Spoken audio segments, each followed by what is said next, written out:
Hi, this is Walking and Talking Spirituality.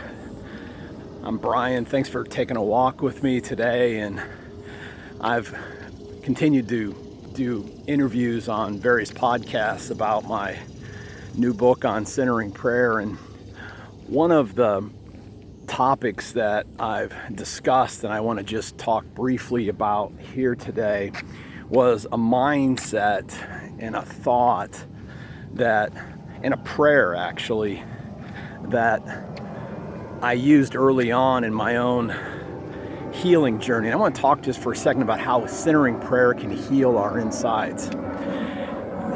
When we sit in silence, we get to see a couple different things. You get to see all the different chatter that's going on inside of our heads, which is all the time. You'll also be able to see beautiful parts of yourselves, and along with the hurt parts of ourselves. And that's the part that I want to focus on. If I go all the way back to 2012, 2013, when I was early in my healing journey, I wrote this affirmation to God as kind of a prayer. It was, God, bring all of my shadows into your light so that I can be healed. In other words, I was inviting God into the crevices and both to pull out both the kind of unknown knowns and the unknown unknowns, all my blind spots, all the places where maybe I was more invested in fear, guilt, and shame than in really becoming the person that God created me to be. And just ask God to bring those up. And that's where centering prayer, any kind of solitude practice, can come in.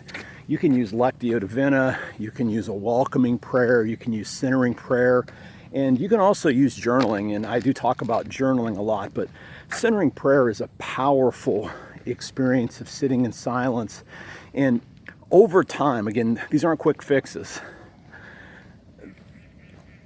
All of those hurt parts of ourselves will emerge in thoughts. And then the wonderful thing that God invites us to do, and this is the beauty of centering prayer, is, resist no thought. So I don't have to be afraid of what comes in.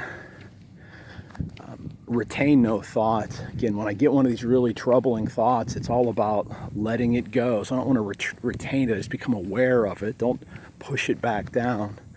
React to no thought. Again, sometimes we'll have painful memories, painful thoughts come into us, but we don't want to react to them like we want to slam the door. Instead, we want to gently return back to the God who loves us, who we've set the intention to sit in silence before. And again, this takes time, but that's how healing takes place, in silence. Lord, help me know the truth about myself, no matter how beautiful it is, or sometimes no matter how painful it might be, but instead bring those things into my consciousness so I can release them to you, and by your grace I can be healed.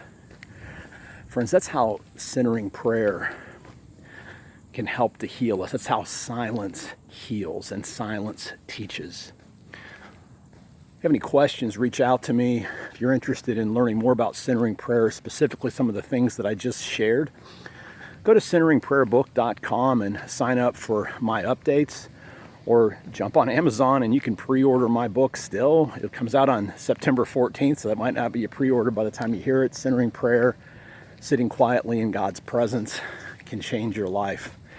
I'd love to serve you. If I can just have a conversation, reach out to me, deepdivespirituality@gmail.com. Until next time, live by faith, be known by love, and be a voice of hope to others.